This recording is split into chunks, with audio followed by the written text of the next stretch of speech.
In the recently aired 60 Minutes interview, Pope Francis made a seemingly heretical claim.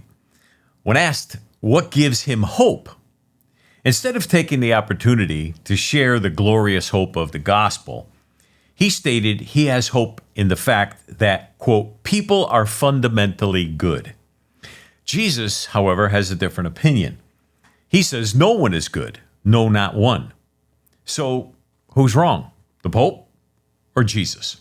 Next, in a viral video, a self-proclaimed Republican advises conservatives to vote for Joe Biden in the upcoming election. And unfortunately, this seems to reflect how a lot of Republicans are thinking. Finally, I'm sure you've seen the new portrait of King Charles III, but it may have a much greater significance than you think. It turns out King Charles is a descendant to Vlad the Impaler, which is the real-life person that the character Dracula was modeled after. All this and more today on Exposed, the Calo podcast. Several college commencement speeches took place over the weekend, and I've gathered 3 of the best to watch and compare against each other. More on that in a moment. But first, the Pope was recently interviewed by Norah O'Donnell on 60 Minutes. Near the end of the interview, she asked this question. When you look at the world, what gives you hope? Todo. Everything. Uno ve tragedias, You see tragedies, pero ve but you also see so many beautiful tantas things. cosas lindas. Uno ve madres heroicas, You see heroic mothers, hombres heroicos, heroic men, men who hombres have que hopes and tienen ilusión, dreams, mujeres que miran women who adelante. look to the future. Eso a mí me da That mucha gives me a lot esperanza. of hope. La gente quiere vivir. People want to live. La gente People, vale. Yeah, true. and people are fundamentally Really? Fundamentalmente bueno. Todos somos We are all fundamentalmente fundamentally buenos. good. Por ahí somos un poco Yes, there are pícaros, some rogues and pecadores, sinners, pero but the el heart corazón itself es bueno. is good. We're all fundamentally good? Gee, I don't know. My Catholic upbringing, I never learned that. I kind of learned what the Bible taught. And I'm going to show you some scriptures. Today we're going to look at, first one is Romans chapter 3, verse 10 through 18. Listen carefully. It says, as it is written, there's none righteous, no, not one. There's none that understands. There is none that seeks after God.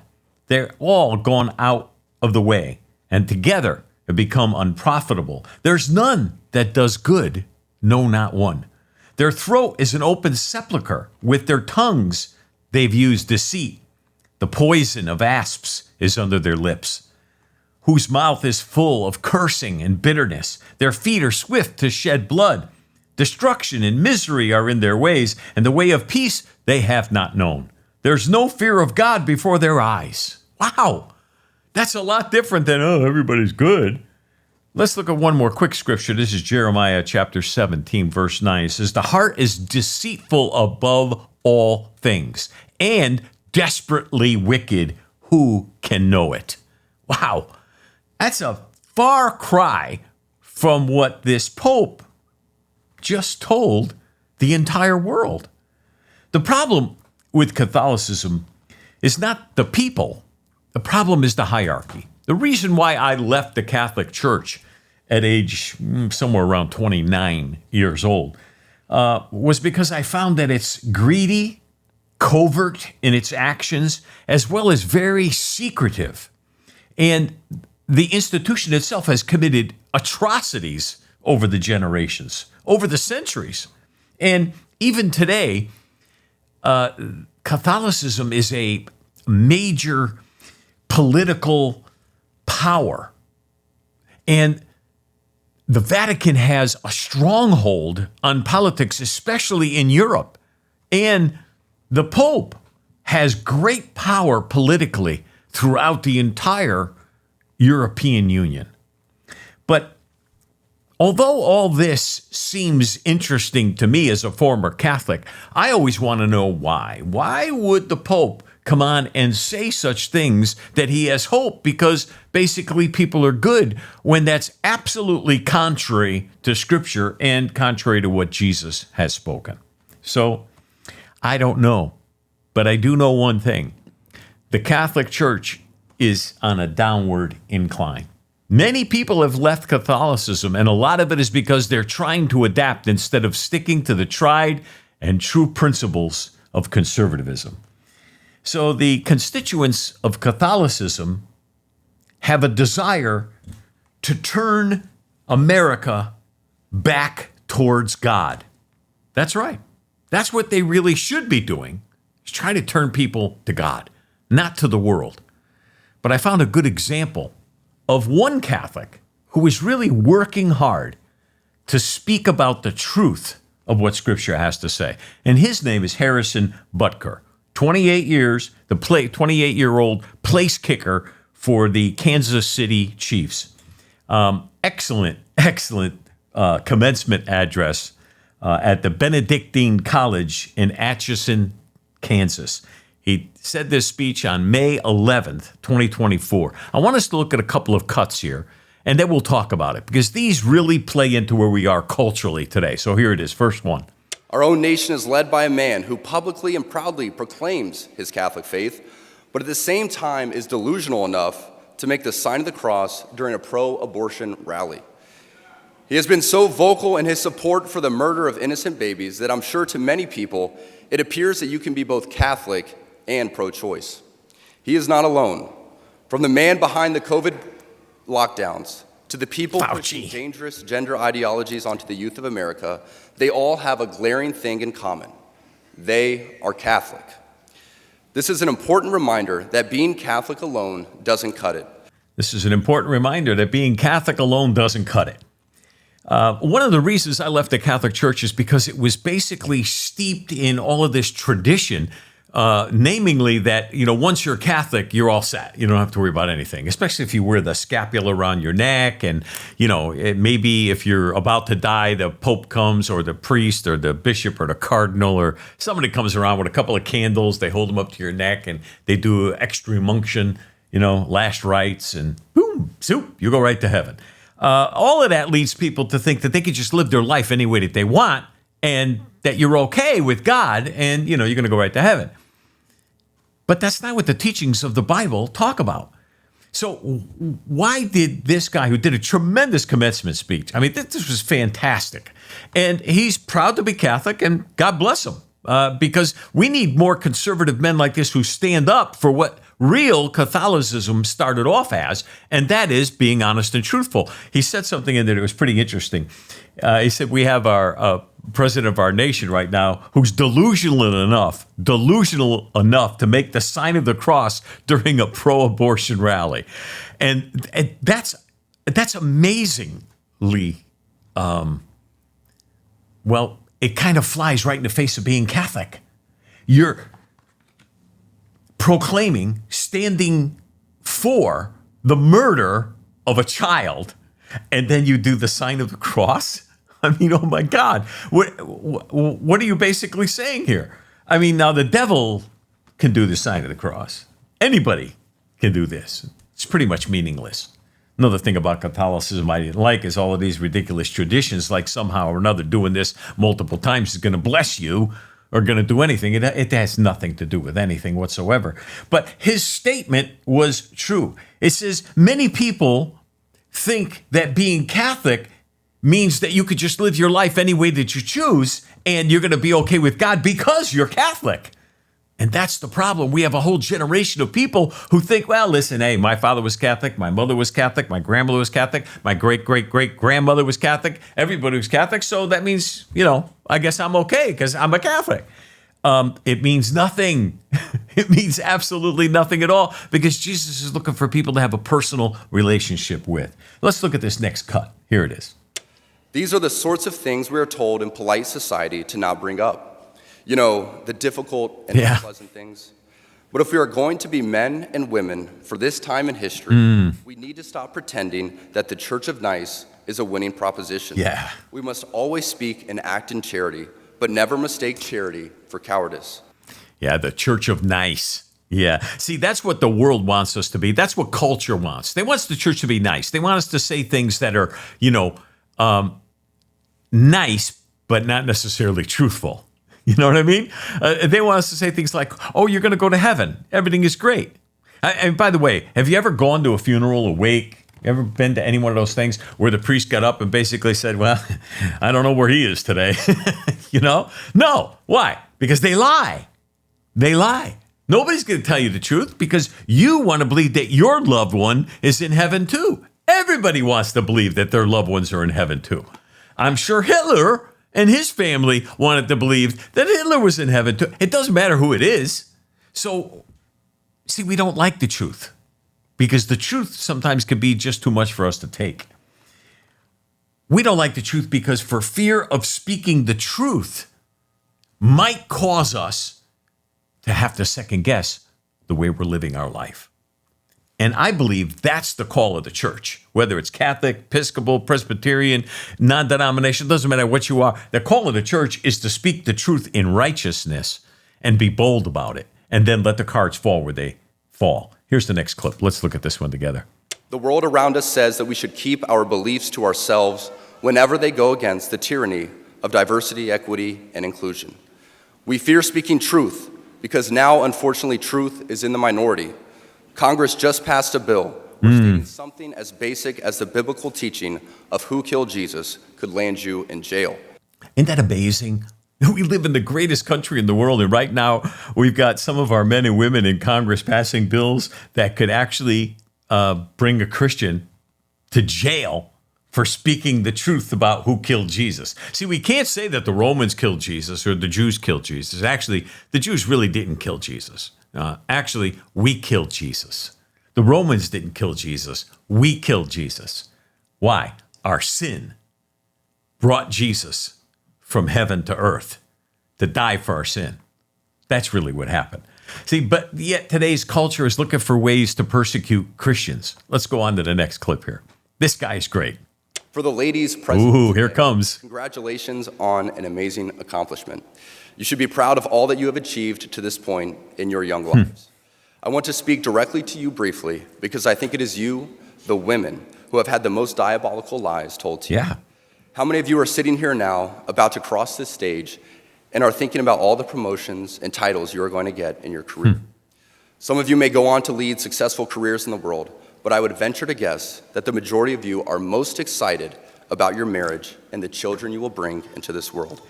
Now, that statement brought controversy around the world after he made that statement. And it was because he basically put women in a box again, saying that, you know, well, women to be happy just being married and having children and staying at home. That's not what he was saying. They were basically bringing that upon themselves. In other words, well, we don't want to just, if you want a career, you can go ahead and have a career. He didn't say that you couldn't have a career, but he just said that I'm supposing that many of you will be happy in your marriage and with the children that you're going to bring into this world. What's wrong with that? Nothing's wrong with that. Was there anything wrong with my grandparents, my grandmother who did not work? Was there anything wrong with her staying home and cooking nice Italian food? Was there anything wrong with her being home and taking care of the kids and the grandkids when I got to be old enough? No, there's absolutely nothing. But in today's culture, it is. Because what they've done is they've actually demeaned women. When the women's movement first began, suffragette movement, and they tried to get women to vote and all that, well, first of all, that's where the problems began, okay? Maybe we shouldn't have gone there, men. But anyhow, you know, we rightfully gave women the right to vote, and that was a good thing. And rightfully, women have the ability to be able to pursue a career, to be able to be a homemaker, a housewife, whatever they choose. But here's the problem. Women have gotten so independent today that they don't want to be thought of as just a homemaker and a childbearer and one who takes care of the home. No, that's not good enough anymore. But yet that's what God created man and woman for, to procreate, to bring forth life into the world, to be fruitful and to multiply. I don't get it. But I think we should go back to some of the, you know, maybe older traditions, because that's really what makes a difference. I think that's what's going to help our country. I want to listen to the next clip here. This is powerful. I can tell you that my beautiful wife, Isabel, would be the first to say that her life truly started when she began living her vocation as a wife and as a mother.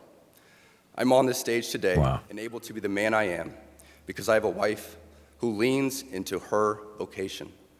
I'm beyond blessed with the many talents God has given me, but it cannot be overstated that all of my success is made possible because a girl I met in band class back in middle school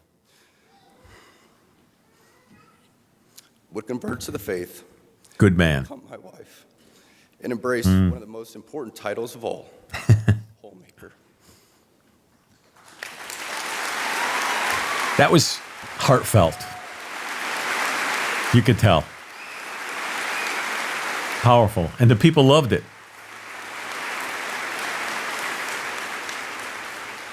What's wrong with that? See, there really is nothing wrong with that. And people do long for that once again in our society today. I know when I speak about my wife and I speak about my life today, I wouldn't be where I am if it weren't for my wife. And I am proud of her no matter what she does. Doesn't matter. But the most important thing is she's there. She's there. She's there for me. She's there for my son. That's what's important. It doesn't really matter if a woman goes on to be a head of a corporation or whether she's a homemaker. It really doesn't. What matters is the condition of that person's heart and the character of who that person is. Let's go on to the next clip. I say all of this to you because I have seen it firsthand, how much happier someone can be when they disregard the outside noise and move closer and closer to God's will in their life. Isabel's dream of having a career might not have come true, but if you asked her today if she has any regrets on her decision, she would laugh out loud without hesitation and say, heck no. That's right. And I'm sure there's a few women out there who may have regretted having children for some oddball reason, or maybe they had a difficult pregnancy, or maybe they have a difficult child, whatever. But that is so, so, so rare. The majority of women that I've met in my life consider being a mother an amazing honor, an amazing privilege. Let's go on. Last cut. To the gentleman here today, part of what plagues our society Talking to us. is this lie that has been told to you that men are not necessary in the home or in our communities.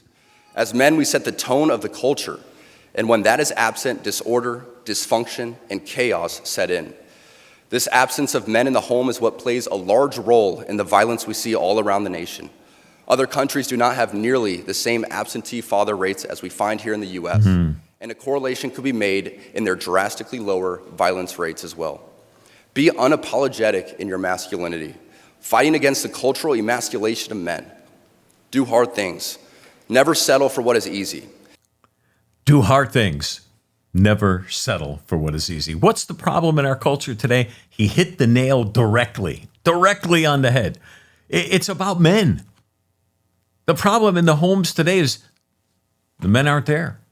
Where you have children who have gone astray, children who have gone down the wrong road, where children have made wrong decisions in life, most of the times because they don't have both parents in the home, and most of the times because they don't have a dad or a father figure in the home. And there's nothing wrong with speaking that truth out.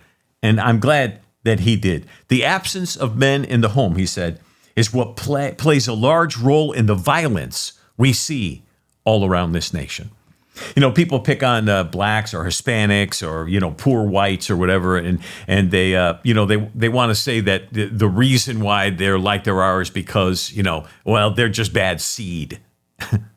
There's no such thing. It's not bad seed. When I can have 3 children just freshly born right next to me, one white, one black, one, Hispanic, one Indian, doesn't matter. I can have culture of children around me. They're all babies. There's no bad seed among them. What happens is the environment in which they live, how they're nurtured, how they're cared for, how they're loved. That's what makes the difference.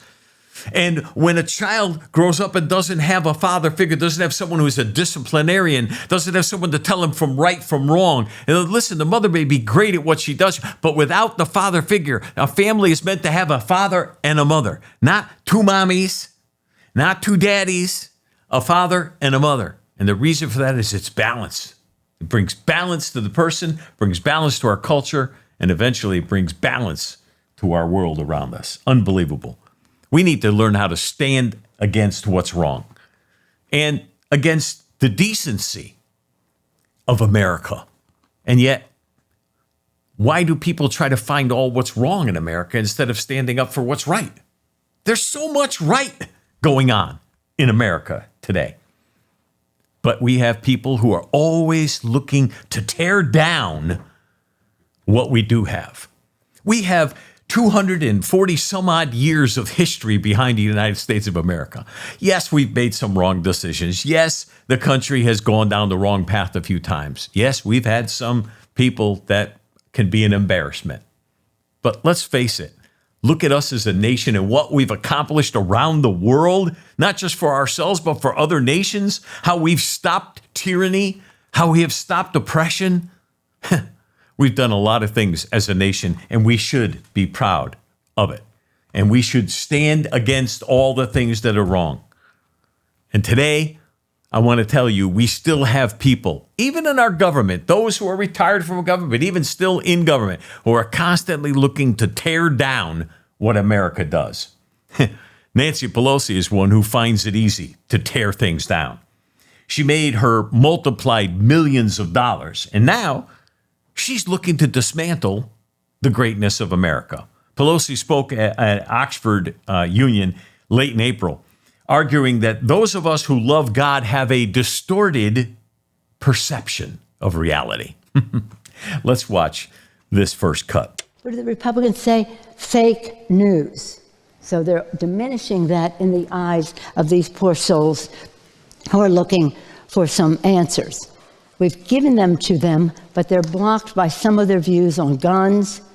They have the 3 Gs, guns, gays, God. A snake oil salesman sells them a bill of goods and then takes office, and the only legislation put forth is a bill that gives a tax bill that gives 83% of the benefits to the top 1%. Unbelievable. She's talking about Trump. She's looking for any way she can to try to tear down people like us who believe in, God, who believe in the things of what the Bible talks about. Oh, we're the bad people. Let's look at this next clip. Here it is.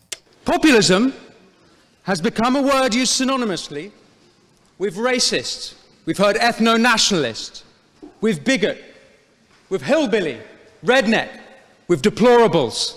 And I'm sure Congresswoman Pelosi will agree that the entire month of June 2020, when the federal courthouse in Portland, Oregon was under siege and under insurrection by radical progressives, those too were dark days for America. Yes?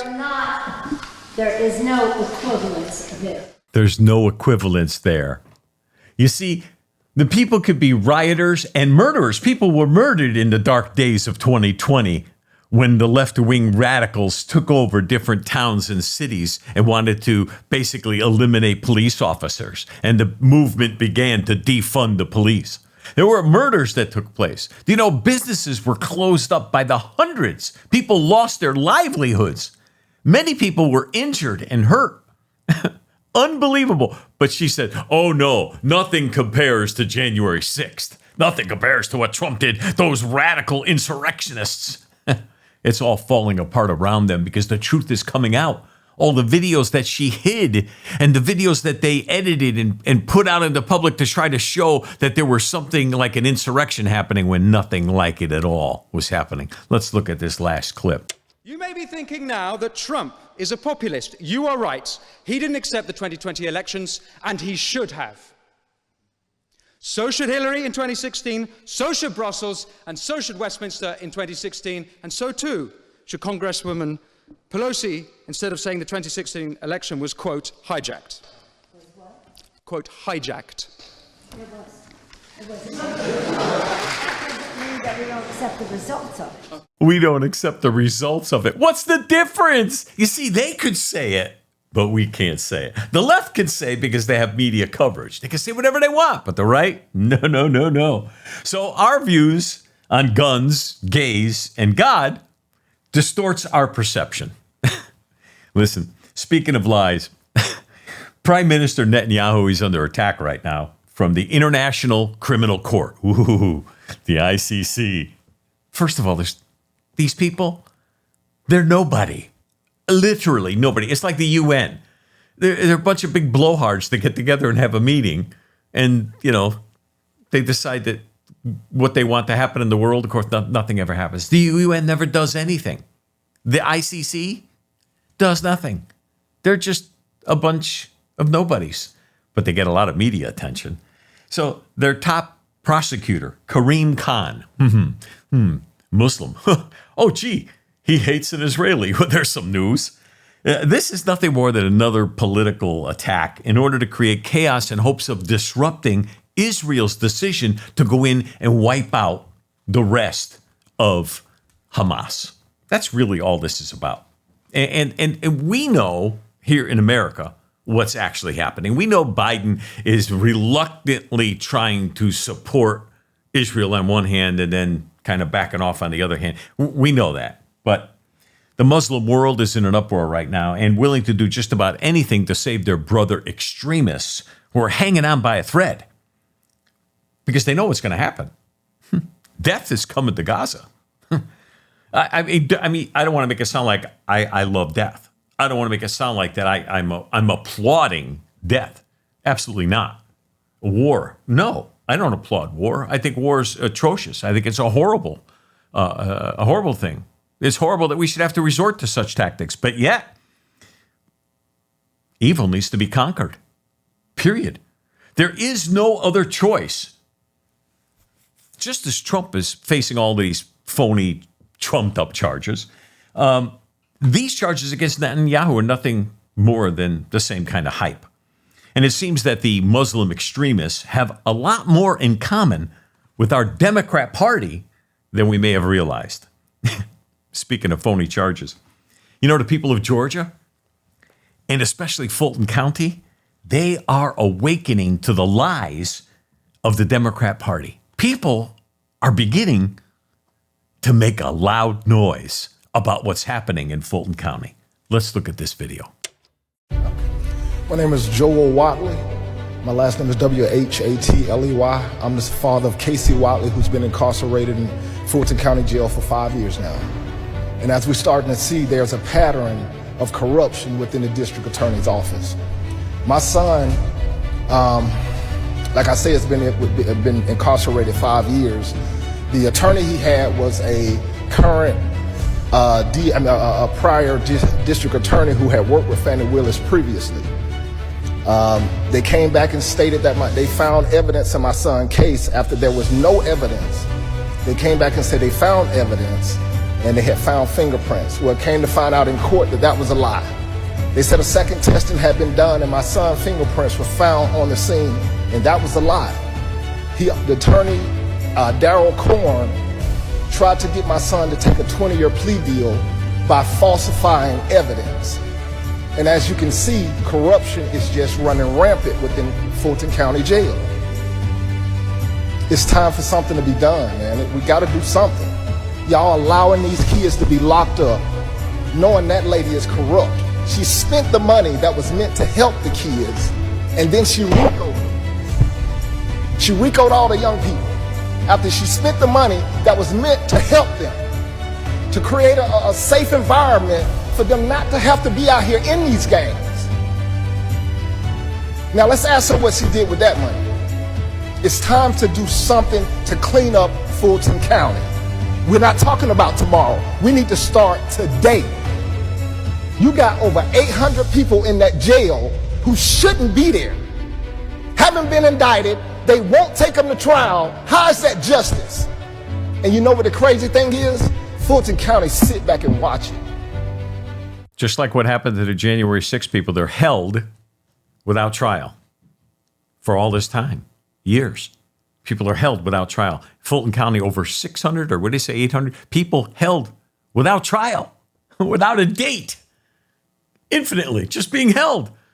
Is that right? Is that America? No. But I believe what we're seeing, the left has awakened the sleeping giant. And their own are beginning to turn on them. And it's happening in droves. It's not just a handful of people. It's happening in droves all across the nation.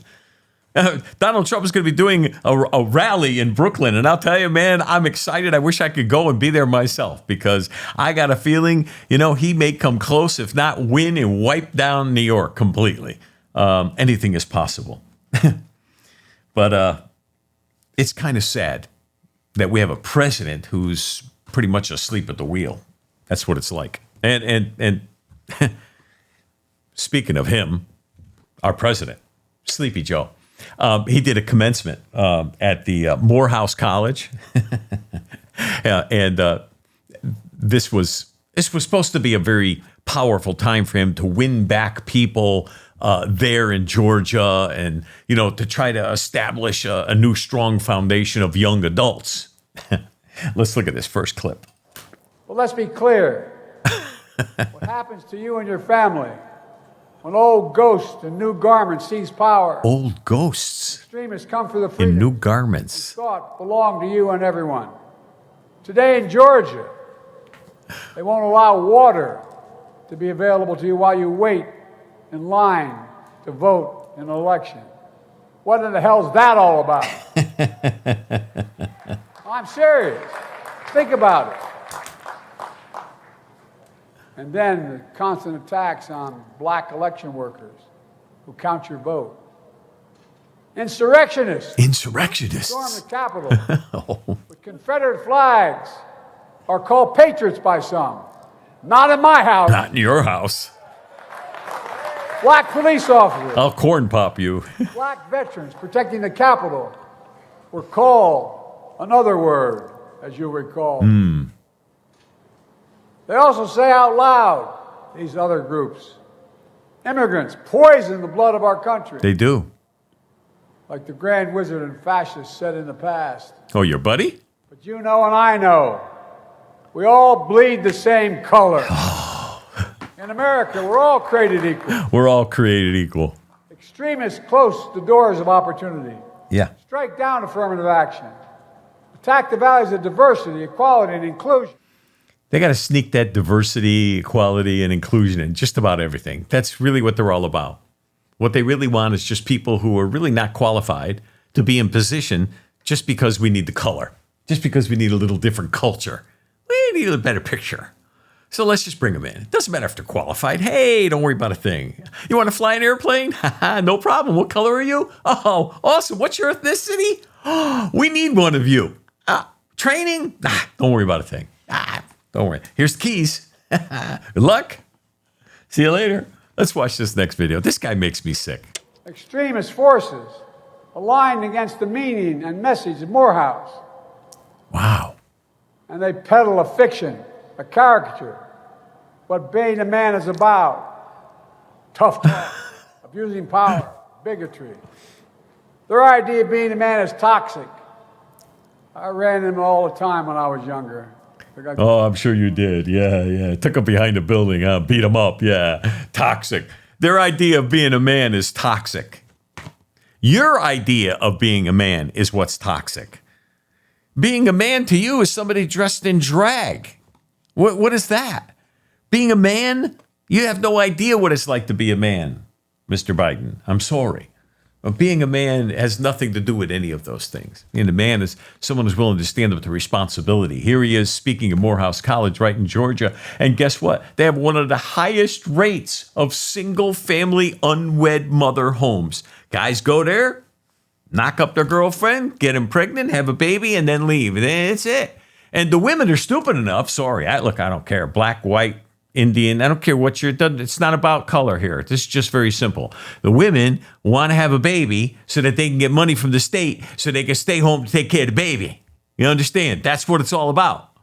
So don't give me any of this stuff. Real men take responsibility for the decisions. You get a woman pregnant, you take care of her. Why should the state have to do it? Don't get me started. I think we got one more clip. I hope I can handle listening to him. Being a man is about strength. Oh, strength. Respect and dignity. Yeah. You know anything about that? Because it's too late if you have to ask. It's about giving hate no safe harbor and leaving no one behind and defending freedoms. It's about standing up to the abuse of power, whether physical, economic, or psychological.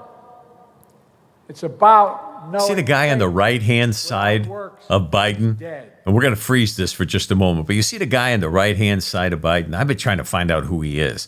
But that guy has the same solemn, stoic facial expression through the entire 27-minute speech. I watched the entire thing, and this guy didn't move. I don't know if maybe he's one of Biden's bodyguards or something, but he's bored out of his mind. He is like, oh my God, I got to listen to this guy talk. There is no way that any of these people respect this guy and who he is. He has no idea what he's talking about. The left has definitely hijacked the Democrat Party, so much so that President Joe Biden, speaking at the Detroit NAAC, it's the NAACP, the Fight for Freedom Fund dinner. Boy, that's a tongue twister. This was just the past Sunday night, and they were championing. They were trying to champion the whole idea of DEI, the whole concept of diversity, equity, and inclusion. And they were saying that the core strength of America, okay, is DEI. In other words, the essence of who America is that we have diversity, equity, and inclusion. And so what we're going to do is we're going to push, especially in my next term, that's what he's saying, we're going to push diversity, equity, and inclusion. So the core of America, basically, from Biden's perspective, is to hire people simply based on skin color, ethnicity, or gender. Is this who we've become as America? I mean, I hope not, but this is where we're going. Anyone willing to vote for this guy is saying, yes, that's America. We just want to hire people based on what they look like, not about their qualifications. The Daily Wire reported earlier this month that the Biden administration has launched a sweeping effort to embed diversity, equity, and inclusion agenda throughout the federal bureaucracy. Here's how they're doing it. Leveraging race and sexuality-based employee associations to push for left-wing ideology within the administrative state. So in other words, they're taking all the departments, all the department heads, and they're telling them, we want to bring all the quotas up. We want all the minorities. We want to bring them in. Doesn't matter if they qualify. We just want to bring it in. So I'm not willing to accept this. I don't know about you. And I'm hoping that you too are going to fight this nonsense along with us. But we have to actively fight against it. This is not something we can just stay home and overlook. We have to fight it wherever we find it. And we all know that as Republicans, we do not stand together as well as the Democrats do. I mean, it's an unfortunate truth. But right now, we have so-called Republicans trying to convince us, other Republicans, that the answer to America's problem is us. And so what we should do is we should vote Democrat. Yeah, that's right. That's where I draw the line. Now, this guy is claiming to be a Republican. Let's watch it together. Republicans who helped bring this about in 2016, it is our responsibility to fix this in 2020. Fix it? 2016 through 2020 was some of the best times of America. Trump, but I, in the end, couldn't bring myself to vote for Joe Biden, and so I wrote in my own name. I called it a... You wrote in your own name. Idiot! He wrote in his own name as a protest vote, and he was shocked because 3 other people or something did it. Wait, what, your family? Or your gay boyfriend? I have no idea, but don't try to tell me you're a Republican. Let's go on to the next one here. Here it is. And so in 22, I voted straight Democratic. Oh. Not because I am a... Oh, no, not at all. No. Because I believe I am complicit. I'm complicit. Bringing about what has happened as a consequence of Donald Trump ascending and with him rising far-right extremist MAGA contingency. We see him in Congress today. Congress with the Republican majority is worthless. Well, you might have a point there, okay? The Republicans in Congress are a little worthless, the majority of them, not all of them. But this guy's a shill. You know what a shill is? He's an accomplice of the left. He's put in this position, put himself in it, whatever, anyhow, to try to convince other weaker Republicans that MAGA is the problem. And you can tell by the way he speaks. Use words like ascending, Trump ascending. That was Nancy Pelosi who started those words. You know, Democrats use talking points. I don't know if you ever caught that, but they use talking points, and they all say the same thing because the talking points is sent out by email blast to all across the board. So all of the talking heads in the media, all the left wing, radicals, they all use the same words. He just used that same word, ascending. I don't trust anything he's saying. I think we've got one more clip of this guy. Let's listen. It's not enough, Republicans, that we have a hard time voting for Trump and maybe just avoid. I don't have a hard time. I believe with my whole heart that we are responsible for fixing this. Oh, yeah. And the way to fix it is not to avoid responsibility. No. If voting third party is the best you can do, then okay, yeah. But don't vote Trump. Don't vote MAGA Congressman. Don't vote MAGA Congressman. The right thing to do to fix this is to vote Democrat. Yes. Once the extremist contingent of MAGA is cleaned from Congress, only then can the Republican Party even begin to think about reinventing itself. And he used another word in there that goes to show he's really not very educated. The answer now is to vote Democratic. No, you vote Democrat if that's what you're trying to say. You're not voting Democratic. This guy's a folk and he's a phony. There's no other way to put it. Sadly, there's going to be a lot of weak Republicans who are going to want to believe this nonsense.